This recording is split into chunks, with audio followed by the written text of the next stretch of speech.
우리를 지명하여 택하여 불러주시고 우리를 버리지 않으시며 날마다 우리를 주의 의로운 손으로 인도하시는 하나님께 감사와 찬송을 드립니다.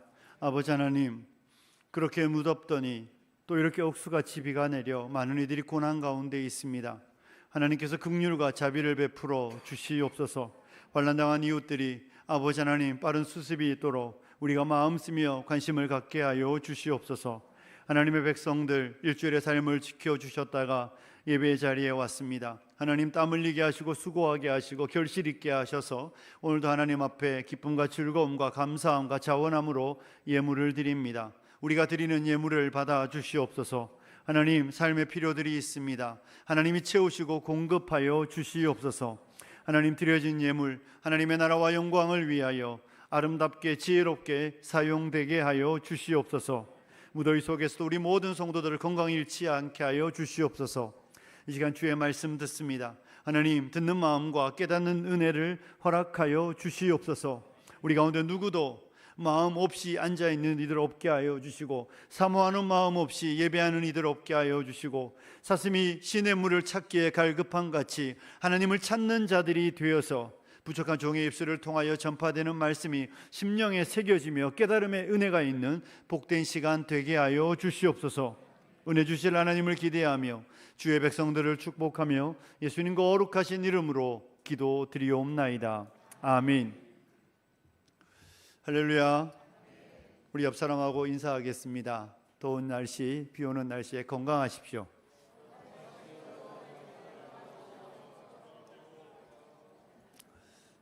오늘 모두 건강하시고 은혜가 넘치시기를 축복합니다. 우리 함께 예배하는 이일복 목사님 환영하고 다음 주에 말씀 전하시니까 여러분 또 많이 참석해 주시기 부탁드립니다. 목사님 저랑 목사 임직 동기예요. 그래서 같이 이 자리에서 목사 안수 받았던 날이 엊그제 같은데 한 20년 다 된 것 같습니다. 사랑하는 성도 여러분, 우리 이제 에베소서를 제가 지난주에 말씀드렸듯이 제가 여기저기 본문을 설교하다가 이제 한동안 에베소서의 말씀을 공부해 봐야 되겠다는 생각이 있어서 에베소서의 말씀을 공부해 가려고 합니다. 에베소서는 성도가 얼마나 영광스러운 사람인지, 교회가 얼마나 영광스러운 것인지, 성도는 어떠한 삶을 살아내야 하는지에 대해서 바울이 그의 교회에 주고 있는 말씀입니다.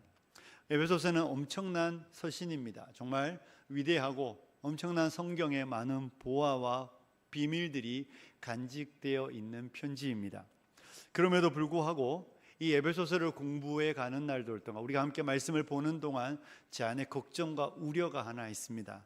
그것은 무엇인가 하면 우리는 살아가다 보면 다 삶에 문제가 있습니다. 기도 제목이 있습니다. 우리는 빨리 시급하게 해결해야 되는 문제들이 있습니다. 그래서 시급한 문제, 급한 문제, 내 삶에 꼭 필요한 이야기들을 듣고 싶어하는 경향이 있습니다. 그런데 사실 에베소서는 우리의 삶의 문제를 즉각적으로 해결해 준다기보다는, 그런 이야기보다는 내가 얼마나 위대하고 얼마나 귀하고 존귀한 인생인지, 교회가 얼마나 복된 것인지 이런 이야기에 많이 초점이 맞춰져 있습니다. 그러니 우리가 이렇게 나는 이것이 너무 급한데 우리 목사님은 왜 매번 저런 이야기만 하실까, 이렇게 들릴까 우려가 조금 있습니다. 여러분의 이해를 돕자면 이런 이야기예요. 여러분의 집이 엄청 부자인데 부모님이 너무 부자야. 그러더니 어느 날 부모님이 나를 딱 부르더니 저에게 이런 이야기를 하는 겁니다. 야, 이 건물도 네 거고 이 모든 것도 네 거고 이 빌딩도 네 거고 네가 누릴 게 어떤 것인지 막 설명합니다. 그런데 나는 당장 10,000원이 없어요. 나는 당장 10,000원이 없어서 엄마의 이야기가, 부모님의 이야기가 귀에 하나도 안 들어오고 뭐만 요구하는 거예요? 다 필요 없고 10,000원만 주세요. 이렇게 이야기하는 거예요. 우리가 에베소서를 보는 동안 저와 여러분이 참 어이없게도 10,000원에 너무 마음 빼앗겨 있을까 걱정과 염려가 됩니다. 근데 여러분, 우리가 오늘 찬양대 찬양했지만 하나님 뭐라고요? 너 누구라고요? 내 거라며요. 내가 너를 불렀다며요. 우리가 언약 백성이라고 말할 때 언약의 내용이 뭡니까? 하나님은 우리 하나님이 되시고 우리는 그의 뭐가 되는 겁니까? 백성이 되는 거예요. 그 언약 속에는 약속의 내용들이 있습니다. 그 약속의 내용은 이런 겁니다. 나는 너의 하나님이 되어 너를 버리지 않을 거야. 너를 떠나지 않을 거야. 나는 너의 인생의 목자가 될 거야. 나는 너의 인생의 인도자가 될 거야. 나는 너의 인생의 모든 것을 공급하여 주는 너의 공급자가 될 거야. 믿으십니까? 그러니 하나님이 언약하셨으니 언약의 말씀은 반드시 이루어 주실 줄로 믿습니다. 그러니까 사랑하는 성도 여러분, 만원은 고민하면 안 되는 이야기예요. 만원은 우리에게 당연한 거예요. 하나님의 약속이 있는 내용입니다. 그러니 그 약속이 있는 말씀을 받고 믿으면 하나님이 주실 것이니 기대하시면 되는 겁니다.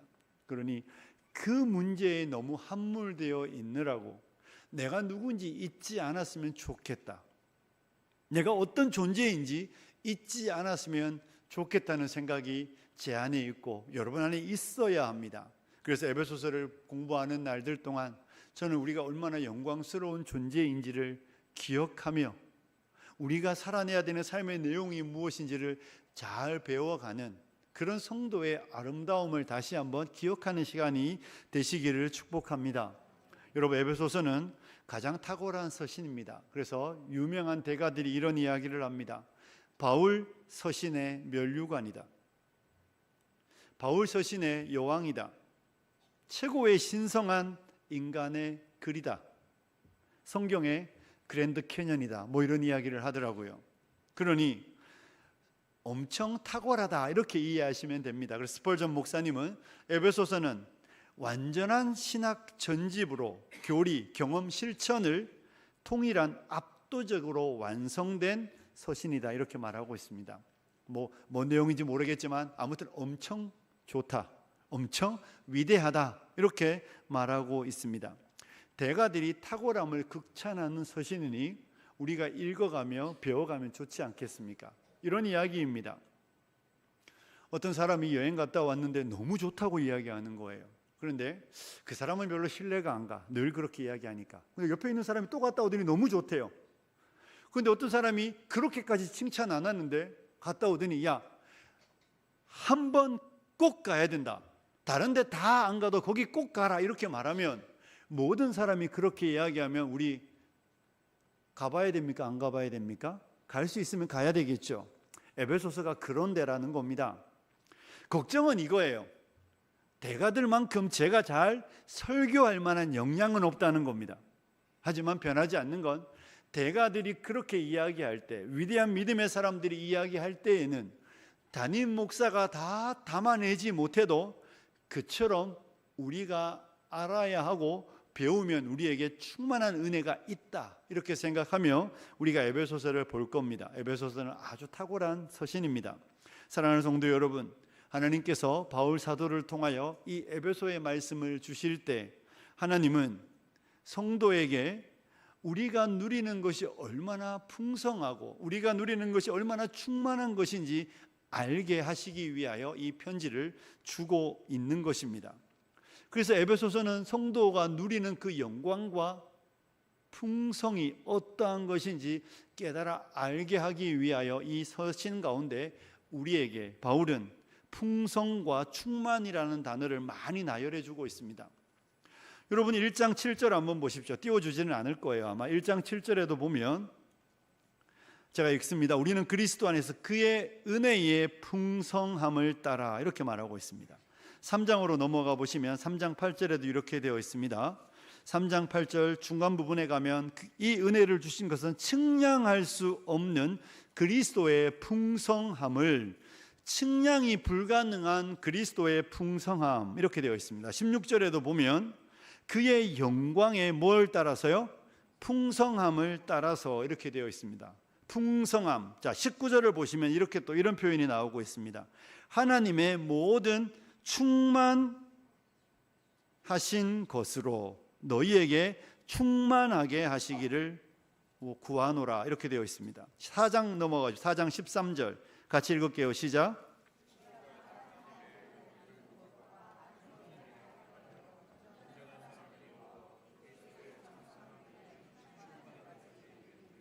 그리스도의 장성한 분량이 충만한 데까지 이렇게 되어 있습니다. 5장 18절까지 보겠습니다. 5장 18절 같이 읽을게요. 시작. 이는 방탕한 것이니 오직 성령으로 충만함을 받으라. 에베소서는 우리에게 충만과 풍성을 이야기하고 있습니다. 하나님의 은혜가 얼마나 풍성한 것인지, 그리고 그 풍성함이 너희 안에 충만하기를 원한다라고 하나님이 가르쳐 주시며 저와 여러분을 그 풍성과 충만으로 이끌어 가기를 원하는 서신이라는 것입니다. 그래서 신자들로 하여금, 예수 믿는 우리로 하여금 그리스도 예수 안에 있는 그 풍성한 은혜가 우리에게 충만하여 저와 여러분이 그 풍성하고 충만함으로 흘러 넘치기를 원하는 서신인 것입니다. 사랑하는 성도 여러분, 세상의 눈으로 볼 때 그리스도인이 별 볼 일 없을 수 있습니다. 세상의 사람들이 볼 때는 하찮은 존재일 수 있습니다. 함부로 해야 되는 존재일 수도 있습니다. 그래서 함부로함을 당할 수도 있습니다. 하지만 성경은 우리에게 너희가 얼마나 위대한 사람들인지, 너희가 얼마나 남다른 존재인지 알게 하시기 위하여 이 서신을 기록하고 있다는 것입니다. 그래서 사도 바울은 고린도후서 6장 10절에 이렇게 기록하고 있습니다. 함께 읽습니다. 시작.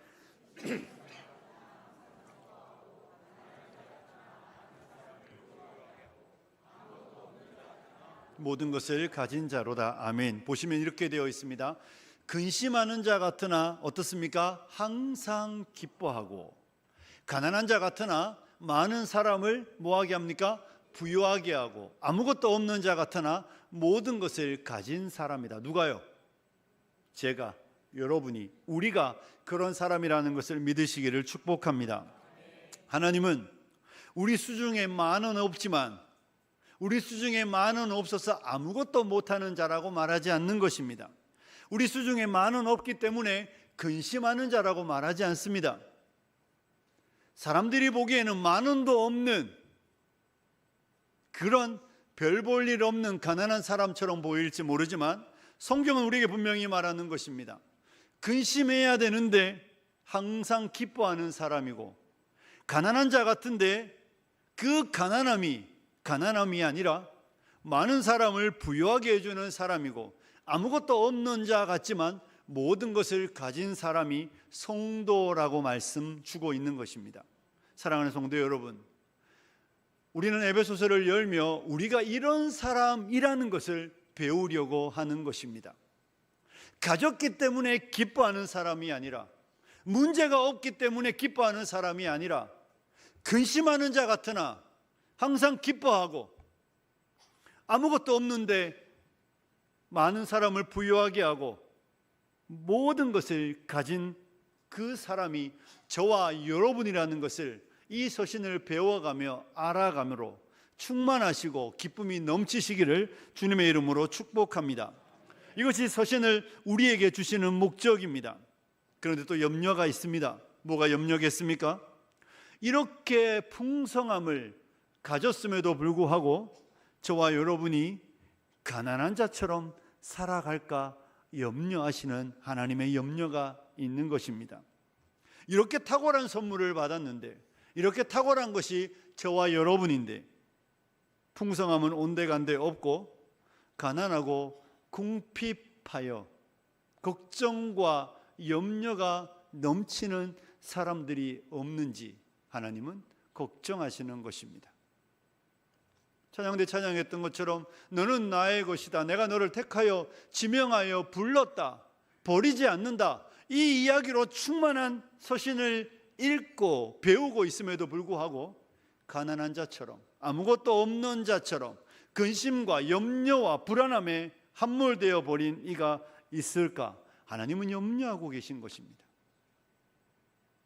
사랑하는 성도 여러분, 자녀들이 좀 웬만큼 크고 나면 어릴 때는 다 데리고 다니다가 어느 순간부터 같이 갈래 이러면 안 간다고 그래요. 그럴 때 부모가 이렇게 말하죠. 좀 여행이 길어지던가 출타가 길어지면 다 음식을 준비하지 못하니까 능력 있는 부모님은 카드를 줍니다. 이거 가지고 마음껏 써라.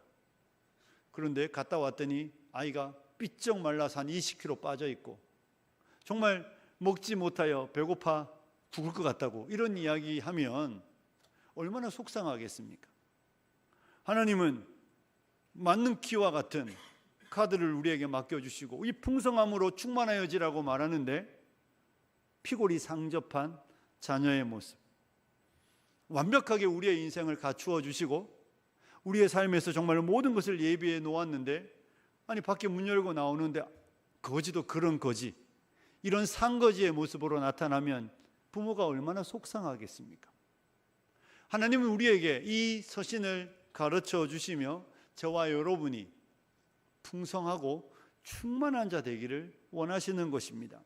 하나님은 그 백성들이 이 은혜를 누리기를 원하십니다. 믿으십니까? 하나님은 우리가 누리고 저와 여러분이 이 은혜 가운데 당당하기를 원하시는 거예요. 위축되고 낙심하여져 있는 자가 아니라 당당한 그리스도인. 그래서 세상 사람들이 보기에는 정말로 내세울 게 아무것도 없는데 무슨 자신감인지 모르지만 요즘 사람들이 말하는 것으로 말하면 자존감이 높은 사람인 것이죠. 아니 뭐 쥐뿔도 없는데 자존감, 그 당당함, 그런 존재로 살아가는 것, 이것이 하나님이 이 편지를 우리에게 주시며 저와 여러분에게 기대하는 것입니다. 사랑하는 성도 여러분, 교만을 말하는 게 아닙니다. 저와 여러분이 세상 사람들이 볼 때는 뭐 아무것도 없는 것 같은데 이렇게 말하지만 당당하고 풍성하여 자신감 있는, 자존감 넘치는 성도가 되는 것, 이것이 하나님이 우리를 향한 기대인 것입니다. 우리는 이런 마음과 이런 목적으로 이 서신을 배워갈 것입니다. 여러분과 제가 이 에베소서를 시작하기 전에 짧게, 아주 짧은 시간 에베소서에 대해서 짧게 여러분에게 설명을 좀 드립니다. 여러분, 바울은 1차, 2차, 3차에 걸쳐서 전도 여행을 했습니다. 2차 전도 여행을 마쳐갈 즈음에 에베소에 잠시 방문했었습니다. 이 에베소라는 도시는 당시 소아시아에서 가장 큰 도시에 속하는 도시였습니다. 인구가 한 20만 정도 되고 종교, 정치, 철학 모든 것의 중심지였습니다. 그리고 우상 숭배에도 남다른 도시였습니다. 사도행전을 읽어보면 아데미 신전이라는 데가 있습니다. 이 신전이 얼마나 큰지 그리스에 있는 파르테논 신전보다 4배가 큰 만큼, 4배가 크다고 해도 상상이 잘 안 가시겠지만 정확한 수치가 아닙니다. 대략 길이가 한 130m 되고 폭이 한 67m 이 정도 되는 큰 신전입니다. 기둥이 127개가 있다고 할 만큼 2m가 넘는 기둥이, 오늘날 우리로 말하면 뭐 별거 아닐 수 있잖아요. 그런데 돌로 기둥을 세워 지붕을 올리던 시절에 130m, 67m, 127개의 기둥을 세우는 건 웬만한 것으로 불가능합니다. 그런데 그렇게 큰 신전이 있는 우상 숭배의 거점 도시였습니다. 그런 곳에 사도 바울은 3차 전도 여행을 하면서 약 3년간 머무르며 목회 사역과 선교 활동을 했었습니다. 그러니 에베소는 바울과 아주 친밀한 도시이며 바울의 생애에서 유년 시절을 제외하고 감옥 생활을 빼고 나면 가장 오래 머물렀던 도시였습니다. 그런 도시에 바울은 그가 목회했던 그 목회지를 향하여 로마의 감옥에 머무르며 편지를 쓰고 있는 것입니다. 그래서 에베소서를 옥중서신이라고 말하고 있습니다. 1장부터 3장까지는 교리에 대한 이야기가 나오고 있습니다. 그리고 4장부터 6장까지는 그 교리를 가진 우리가 어떻게 살아야 하는지 삶의 실천적인 내용으로 이루어져 있다라고 여러분이 이해하시면 되겠습니다. 간략하게 에베소서의 말씀을 드렸고 오늘은 1절 말씀만 살펴보려고 합니다. 우리 1절 말씀을 같이 한번 다시 읽어보도록 하겠습니다. 같이 읽습니다. 시작.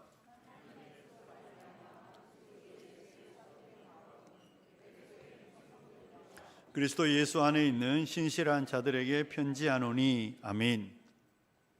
바울이 하나님의 뜻으로 말미암아 그리스도 예수의 사도된 바울, 이렇게 자기를 소개하고 있습니다. 사랑하는 성도 여러분, 바울이 편지를 쓸 때는 예수님을 만난 지 한 30년쯤 지났을 때입니다. 그가 1차, 2차, 3차에 걸쳐서 전도 여행을 했으니 우리가 아는 기라산 같은 교회들은 다 바울에 의해서 세워진 교회입니다. 바울을 빼고 초대교회를 생각할 수 없다고 할 만큼 그는 위대한 업적을 남긴 사람이 분명합니다. 그런데 놀라운 사실은 그가 그렇게 큰 일을 했음에도 불구하고 그의 서신을 열면서 그 어디에도 그가 무엇을 한 사람인지, 그가 얼마나 위대한 일을 했는지에 대한 기술이 없습니다. 그는 그저 여전히 나는 그리스도 예수의 사도입니다. 빌립보서 같은 데는 예수 그리스도의 종입니다. 이렇게 아주 간략하게 자기를 소개하고 있다는 것을 우리는 주목해 보려고 합니다. 여러분, 사람들은 자기가 누구인지 나타내는 거 참 좋아합니다. 그래서 우리가 어느 교회에 목사가 설교로 청빙받아가면, 초대받아가면 이런 거 묻습니다. 목사님, 양력을 좀 적어주십시오. 그 이야기가 뭡니까? 목사님 어떤 사람인지 좀 알려주십시오. 목사님 뭔 일을 하셨습니까? 무슨 책을 쓰셨습니까? 공부는 어디까지 하셨습니까? 그리고 그의 어떠함을 드러내는 게 세상의 이치고 세상의 방식입니다. 사람들은 무엇인가 경력이 쌓이고 실력이 쌓여가고 그의 업적이 쌓여갈 때마다 그것을 사람들 앞에 드러내는 걸 당연하다고 생각합니다. 그것이 세상에 살아가는 어쩌면 목적이죠. 그것으로 자기가 인정받는 걸 사람들은 욕망합니다. 그런데 우리는 바울 사도를 접하는데 바울 사도는 참 한결같은 사람입니다. 그가 편지를 처음 쓸 때나 그의 인생 마지막에 편지를 쓸 때이나 그는 한결같이 그의 업적과 그의 이름과 그의 명성을 드러내지 않습니다. 나는 그저 예수 그리스도의 사도일 뿐이고 나는 예수 그리스도의 종일 뿐이라는 것입니다. 사랑하는 성도 여러분, 사도 바울이 위대하지 않습니까? 시간 가면 사람 다 변하는데 목사가 되어서 이런 이야기 듣잖아요. 저 목사님 옛날에 참 이런 이야기 합니다. 그죠? 저 목사님 참 옛날에 겸손하셨는데. 그 말의 의미는 뭐예요? 지금 아니라는 이야기잖아요. 들어야 되는 이야기는 우리 목사님은 예나 지금이나 여전히 교만하셔. 뭐 이런 거 아니잖아요. 그죠? 예나 지금이나 여전히 겸손하셔. 이래야 되는데 세월 가고 유명해지고, 그래서 한국교회에서 하는 이야기가 있습니다. 유명해지지 말라고. 유명해지면 망한다고. 여러분에게 참고로 어떤 분이 그러더라고요. 제가 아는 지인이 이렇게 책을 편집하는 일을 하는데 유명한 목사님이 처음에는 책을 딱 맡기면 이 사람이 편집하는 거 다 허락했대요. 다 수정하고 이랬는데 어느 시점부터 뭐 하지 말라고? 손도 대지 말라고. 내가 이런 사람인데 니까지 게 내 책에. 여러분, 사람 다 변하잖아요. 근데 사도가 한결같은 모습을 보이고 있다는 거 우리는 주목해야 합니다. 자신을 드러내는 일에 관심이 없어요. 내가 드러나는 일에 그의 욕망함이 없다는 것입니다. 어떻게 이럴 수 있겠습니까? 사도 바울은 자기를 이렇게 소개하지 않습니까? 고린도전서 15장 9절에 보면 이런 말씀이 나오고 있습니다. 맨 앞부분만 같이 읽을게요. 시작. 나는 사도 중에 가장 작은 자라. 자, 에베소서 3장 8절도 맨 앞부분만 읽습니다. 시작. 네, 디모데전서 1장 15절 맨 뒷부분만 읽습니다. 시작. 내가 괴순이라. 고린도전서, 에베소서, 디모데전서, 여러분 이 세 서신 사이의 간격은 한 5년 정도 된다고 생각하면 됩니다. 대충 그 정도예요. 그가 고린도전서를 쓸 때에는 55년경이었습니다. 예수님을 만난 지 한 20년쯤 될 때였습니다. 그가 에베소서를 쓸 때에는, 이 편지를 쓸 때이니까 예수님을 만난 지 한 30년쯤 될 때였습니다. 그리고 디모데전서를 쓸 때에는 그의 인생 진짜 마지막입니다. 고린도전서를 쓸 때에는 나는 사도 중에 작은 자였는데, 에베소서를 쓸 때에는 성도 중에 지극히 작은 자보다 더 작은 자였고, 디모데전서를 쓸 때에는 나는 죄인 중에 괴수라고 말하고 있습니다. 한결같습니다. 아니, 더 낮아지고 더 겸손해지고 있습니다. 이런 이야기를 하시는 분들이 있습니다. 목사님, 예수 처음 믿을 때만 죄인 이야기하시고 이제는 우리도 10년, 20년, 30년, 40년 믿었는데 회개 이야기, 죄 이야기 그만하셔야 되는 거 아닙니까? 이제 우리도 웬만큼 주님 잘 섬기고 이제 우리도 웬만큼 주님을 위해 뭔 일을 했는데, 바울은 사도 중에, 성도 중에, 죄인 중에 괴수라고 이야기하며 그는 여전히 그의 자리를 더 낮은 곳으로 세우고 있는 것을 보는 것이죠. 그는 여전히 겸손하고 여전히 겸비하여 하나님의 부르심을 영광으로 알고 그 길을 걸어가고 있는 것입니다. 사랑하는 성도 여러분, 우리는 이런 사도 바울을 본받아야 합니다. 우리 가운데 누구도 세월 간다고 교만한 사람이 없기를 축복합니다. 우리 가운데 누구도 내가 무엇을 이루었든, 세상에서 어떤 성공을 했든, 내가 교회에서 어떤 자리를 얻든 아무 관계없이 더 낮아지고 더 겸비하여지며 더 겸손해지는 우리 아평의 성도님들이 되시길 축복합니다. 그럴 수 있는 유일한 이유는 하나밖에 없습니다. 무엇이겠습니까? 여러분과 제가 여전히 은혜로 충만하셔야 합니다. 여전히 십자가로 감격하셔야 우리가 끝까지 겸비하고 겸손할 수 있을 줄로 믿습니다. 이 바울은 여전히 자기의 어떠함은 없습니다. 나는 여전히 예수 그리스도의 사도일 뿐이고 예수 그리스도의 종일 뿐입니다. 그러면서 바울은 자기가 하나님의 뜻으로 사도가 되었다고 이야기하고 있습니다. 나는 내가 선택한 일이 아닙니다. 이런 말이에요, 그죠? 나는 내가 선택해서 된 것이 아니라 하나님이 나를 지명하여 불렀습니다. 오늘 곡선정이 아주 탁월하셨습니다. 하나님이 나를 지명하여 불렀다는 것입니다. 내가 선택한 것이 아니라 하나님이 하나님의 뜻 안에서 나를 불렀다. 소명의식이 분명합니다. 사랑하는 성도 여러분, 저와 여러분은 하나님이 지명하여 부름받은 성도인 줄로 믿습니다. 내가 선택한 거 아니잖아요. 여러분이 선택한 거 아니잖아요. 내가 불교를 갈지, 내가 요즘에 신천지를 갈지, 내가 어디를 갈지 선택한 게 아니라 하나님이 나를 부르셨다. 바울은 하나님이 나를 사도로 불렀다는 이 소명의식이 분명합니다. 사랑하는 성도 여러분, 여러분에게 꼭 기도 부탁을 드리는 제목이 하나 있습니다. 저를 위하여, 우리 목회자들을 위하여, 한국교회에 세워지는 목회자들을 위해 기도해 주셔야 합니다. 어떤 유명한 목사님이 은퇴하시고 설교하시면서 이런 이야기를 하시더라고요. 한국교회가 이렇게 위기를 맞이하는 가장 구체적이고 궁극적인 이유 중에 하나는 목사들이 소명의식을 잃어버렸다는 것입니다. 예전에는 부름받아 나서니면 그 다음 뭡니까? 어디든지 가오리다. 요즘에는 부름받아 나섰지만 대전 이남은 못 내려갑니다. 합동 측에 우리는 교회가 없지만 그런 이야기가 있습니다. 대전 이남은 안 됩니다. 이런 소송이 걸립니다. 우리 장로님들도 이제 목사님들하고 부목사님들하고 청빙할 때 계약서 써야 돼요. 새벽기도는 어떤 전도사님들이 새벽기도 시켰더니 법원에다 고소했어요. 시간 외 수당 안 준다고. 진짜 있는 이야기예요.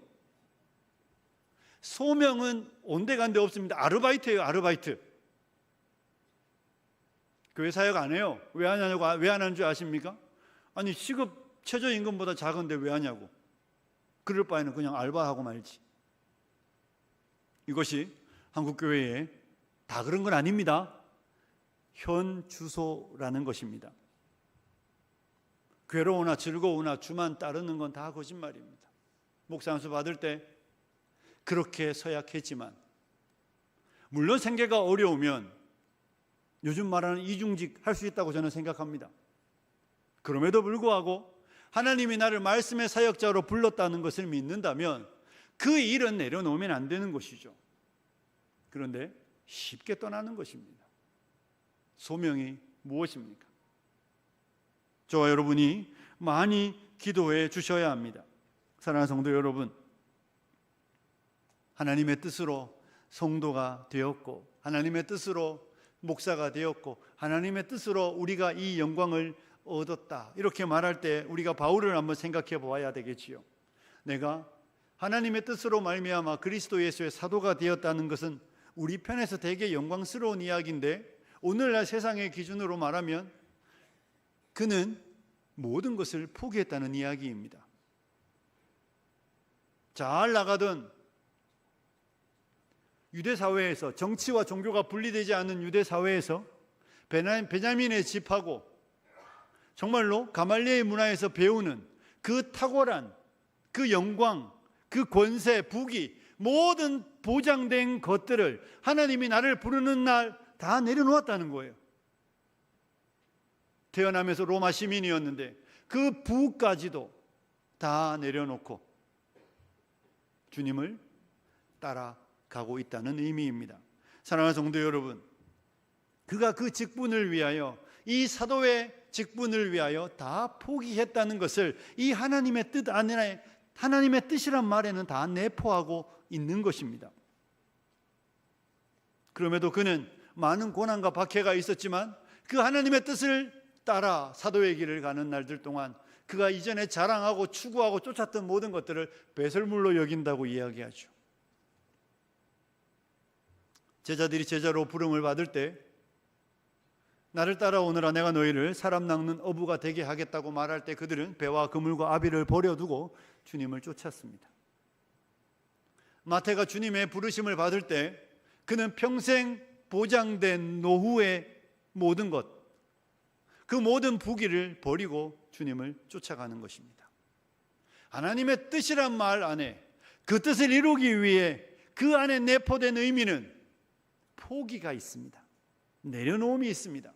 한국교회에서 유명하게 팔렸던 우리 박영규 선교사님의 내려놓음이라는 책 읽어보신 분들이 있을 텐데, 그것이 무엇입니까? 하버드 박사학위, 내가 누릴 수 있는 안정된 모든 걸 하나님의 뜻 때문에 내려놓는다는 걸 의미하는 것이죠. 안락한 삶을 포기할 때 하나님의 뜻이 이루어지는 것입니다. 사랑하는 성도 여러분, 하나님의 뜻을 이루기를 소원하십니까? 하나님의 뜻을 이루기를 원하시나요?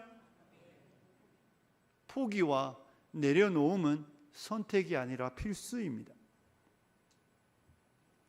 바울 사도는 하나님의 그 뜻을 이루기 위하여, 하나님의 그 뜻이 이루어지기 위하여 그가 이전에 가졌던, 보장되었던 모든 걸 다 내려놓고 포기하고 이 사도의 일을 행하는 것입니다. 목사님, 포기 안 하고는 안 됩니까? 안 됩니다. 주의 뜻을 이루어 드릴 때, 여러분, 하나님 앞에 오늘 예물 드리셨는데 우리가 소득의 10의 1조를 드릴 때 포기가 안 되면 못 드립니다. 하나님 앞에 우리가 예배 시간에 헌신할 때 포기가 안 되면 예배 못 드립니다. 기도의 시간을 뜻을 정하고 드릴 때 포기가 안 되면 못 합니다. 그것만 그렇습니까? 하나님의 말씀을 실천하고 하나님의 뜻을 이루어 드리려고 할 때 포기는 필수입니다. 자존심을 꼿꼿이 세우고 하나님의 뜻을 이룰 수 있습니까? 내 자존심을 꺾어내지 못하는데 하나님의 뜻을 이루어 드릴 수 없습니다. 하나님의 뜻을 이루려면 자존심을 포기해야 돼요. 자존심이 꼿꼿하기 때문에 내가 가는 곳마다 분쟁이 일어나는 것이죠. 자존심을 꼿꼿이 세우고 있기 때문에 내가 가는 곳마다 갈등이 일어나는 것입니다. 내가 가는 데마다 왜 나와 회의하고 내가 가서 회의하는 장소마다 왜 시끄러울까요? 이유는 간단해요. 내 자존심, 내 생각, 내 뜻을 꺾어내지 않기 때문에 나만 가면 시끄러운 거고, 나만 가면 어렵고, 나만 가면 문제가 발생하는 것입니다. 하나님의 뜻을 받들려면 자존심을 포기하셔야 합니다. 돈만 포기하는 게 아니라, 시간만 포기하는 게 아니라 그 뜻을 따라가려면 자아도 자존심도 다 내려놓아야 가능한 길이죠. 사랑하는 성도 여러분, 어떻게 바울은 하나님의 뜻 앞에 모든 것을 내려놓고 주님을 따라갈 수 있었겠습니까? 따라해 보십시오. 눈이 열렸기 때문에. 뭐가 열렸다고요? 눈이 열렸습니다. 이게 뭔 의미이겠습니까? 여러분, 에덴 동산에서 아담과 하와는 하나님을 보았을까요? 못 보았을까요? 그들은 영의 눈으로 하나님과 대화하며 하나님을 보았습니다. 그들은 살아 있었습니다. 그들의 영혼은, 그들의 육체는 모든 것을 보는 영광을 얻었습니다. 타락한 이후에 사람은 영의 눈이 멀어버렸습니다. 왜요? 허물과 죄로 죽었기 때문에 이제 눈으로 보는 건 오직 이 육체적인 것, 눈에 보이는 가시적인 것밖에 보이지 않습니다. 그러니 보이는 것이 전부인 세상에서 보이는 것을 어떻게 포기합니까? 보이는 것이 전부인 세상에서 어떻게 포기하죠? 이 보이는 것이 전부인 세상에서 올라가야 살아남는데 어떻게 자존심을 버립니까? 예수를 믿었다는 것은, 예수를 믿는다는 것은 멀었던 눈이 밝아지는 거예요. 들리지 않던 귀가 들리기 시작하는 거예요. 느끼지 못하던 그 하나님을 느끼기 시작하는 것이죠. 이게 살아났다는 거고, 이게 예수를 믿는다는 거예요. 예수님을 믿으면 보이기 시작하는 것입니다.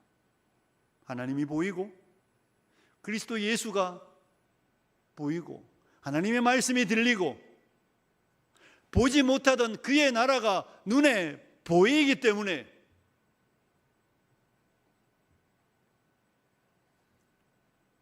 우리의 마음에 가까이 왔기 때문에 그 하나님의 뜻을 이루어 드리는 일들은 포기해야 되고 내려놓아야 하지만 영광스러운 것이죠.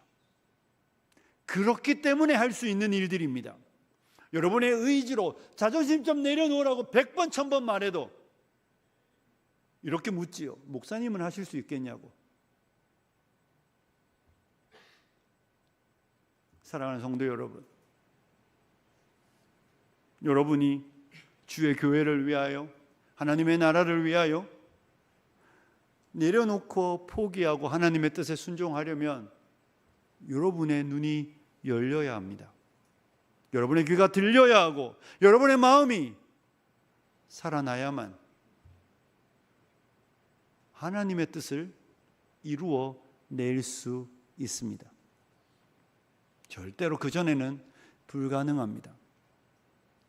하나님의 뜻을 이루어 드리려면 살아나고, 살아나는 인생은 하나님의 뜻을 위하여 내려놓고 포기하는 걸 기쁨으로 알고 영광으로 아는 사람을 말하는 것이죠. 바울은 아까 말했던 박용규 선교사님은 이런 표현을 쓰더라고요. 천국 유목민이라고.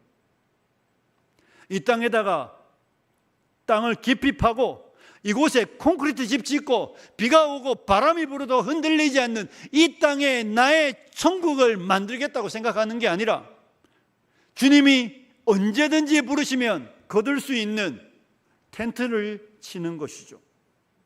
주님이 여기에 있으라면 여기에 있고, 주님이 저기에 있으라면 저기에 있고, 나에게 잠시 왔지만 주님이 내려놓으라고 말하면, 주님이 우리 예배당 짓는데, 우리 아평교회 예배당 어쨌든 하려고 하는데 야 좀 드려라 이렇게 말하면 망설이지 않고, 이거 우리 자녀들 건데 이런 거 생각하지 않고 드리는 거예요. 유목민이잖아요. 짐이 많으면 거추장스럽고 번거로울 뿐입니다. 그렇게 주님의 뜻을 따라가는 것이죠. 바울은 하나님의 뜻을 이루기 위해 사는 것입니다. 그의 노래가 무엇이겠습니까? 우리가 설교 위에 부르겠지만 내 주여 뜻대로 행하시옵소서. 내 모든 일들을 다 주께 맡기고 저 천성을 향하여 고요히 가리니 살든지 죽든지 뜻대로 하십시오. 이 노래가 여러분의 노래가 되기를 축복합니다. 사랑하는 성도 여러분, 하나님의 뜻대로 살아가는 인생은 하나님의 임재와 동행이 있습니다. 하나님의 뜻대로 살아가는 인생은 서두에 말했던 풍성과 충만이 있음을 믿으시기를 축복합니다. 그가 지금 로마의 감옥에 있지만 외로움과 고독과 추위와 배고픔과 이 모든 상황을 뛰어넘는 하나님의 임재가 바울과 있다는 것을 믿으셔야 합니다. 그가 이 고독과 외로움에 잠 못 이루는 밤이 아니라 하나님의 충만함으로 지금 이 서신을 쓰며 하나님과 춤추고 있는 것입니다. 그는 풍성하고 그는 충만하며 그는 한량없는 기쁨으로 이 서신을 쓰고 있다는 것을 믿으시기를 축복합니다. 우리가 이 바울의 영광의 자리에 함께 있으려면 저와 여러분은 반드시 하나님의 뜻 안에 있어야 합니다. 하나님의 뜻을 따라가야 합니다. 내려놓고 포기하는 인생 가운데 하나님의 임재와 하나님의 충만과 하나님의 풍성이 있음을 믿으시기를 축복합니다. 말씀을 마무리합니다. 사랑하는 성도 여러분, 저와 여러분에게 이 서신은 우리를 충만함과 풍성함으로 초대하고 있습니다. 저는 우리 성도님들이 부족한 사람과 함께 말씀을 함께 나누며 이 하나님의 충만과 풍성이 우리에게 넘치기를 소원하며 저와 여러분께서 우리 사랑하는 성도님들이 정말 끝까지 한결같은 더 겸손해지시는 성도님들이 되었으면 좋겠고, 우리 모두가 하나님의 뜻을 위하여 내려놓고 포기함으로 하나님의 임재와 하나님 주시는 영광과 충만과 풍성이 여러분의 삶에 넘치시기를 주님의 이름으로 축복합니다. 기도하겠습니다.